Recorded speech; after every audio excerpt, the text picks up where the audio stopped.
1억. 여러분, 이 숫자 딱 들으면 어떤 생각 드세요? 아마 많은 생각이 스쳐 지나갈 겁니다. 누군가에겐 정말 인생을 바꿀 수 있는 꿈의 액수일 거고, 또 어떤 분에겐 부자가 되기 위한 첫 번째 관문처럼 느껴질 수도 있겠죠. 한국 사회에서 1억 원은요, 그냥 돈의 액수 그 이상이에요. 거의 하나의 상징이자 인생의 큰 전환점 같은 거죠. 그래서 오늘 이 1억 원이 도대체 우리한테 어떤 의미인지, 왜 이렇게 다들 1억 하는지 그 진짜 의미를 한번 제대로 파헤쳐보겠습니다.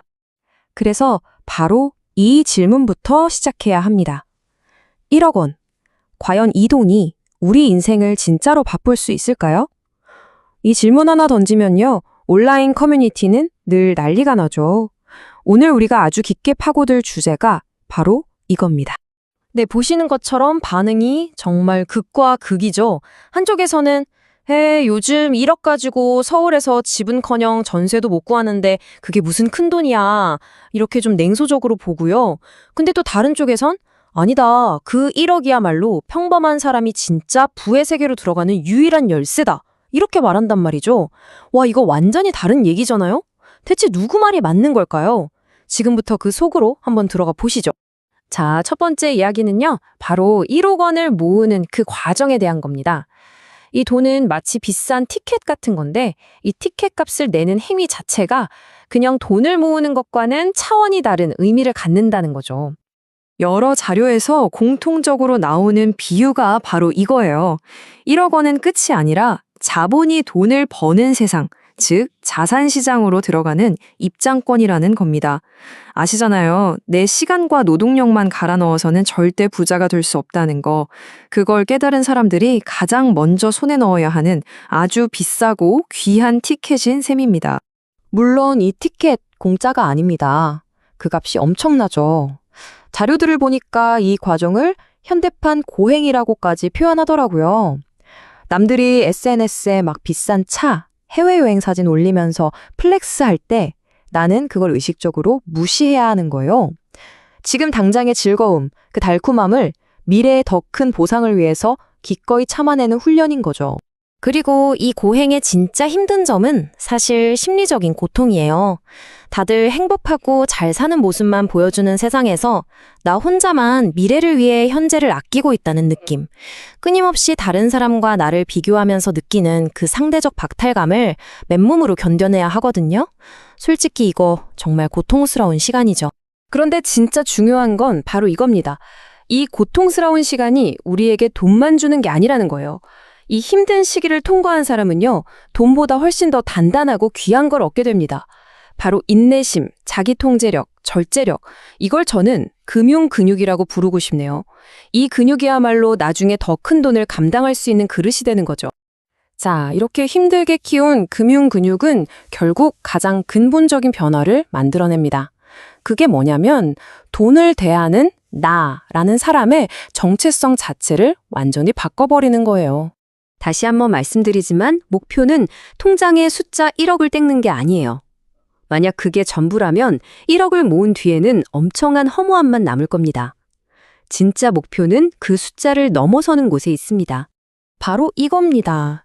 진짜 목표는요, 1억 원을 모을 수 있는 사람으로 나 자신을 완전히 뜯어 고치는 거예요. 그 힘든 과정을 이겨내고 마침내 해냈다는 그 경험이 나는 돈을 다루고 불릴 수 있는 사람이구나 하는 강력한 자기 확신과 정체성을 만들어줍니다. 이 내면의 변화야말로 1억이라는 숫자보다 훨씬 더 값지고 인생을 바꾸는 진짜 힘이 되는 거죠. 이렇게 정체성이 딱 바뀌고 나면요, 세상을 보는 렌즈가 완전히 달라져요.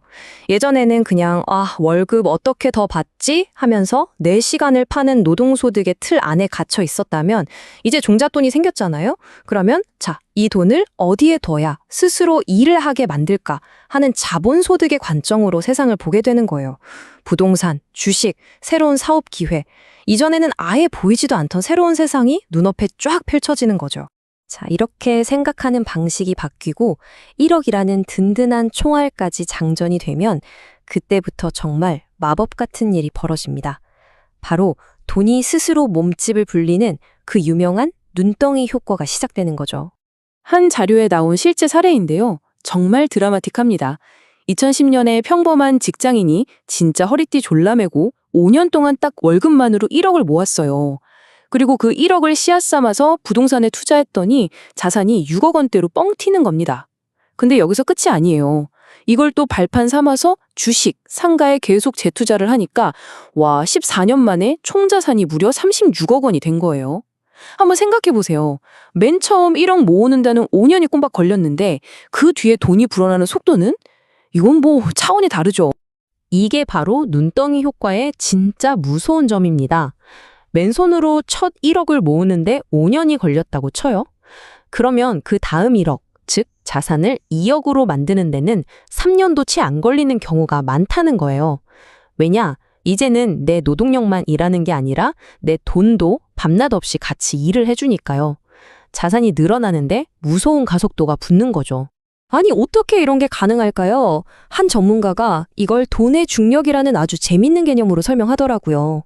마치 질량이 큰 행석이 주변의 물체를 끌어당기는 것처럼 돈도 일정 규모 이상이 되면 주변에 다른 돈을 끌어당기는 힘, 그러니까 중력이 생긴다는 거예요.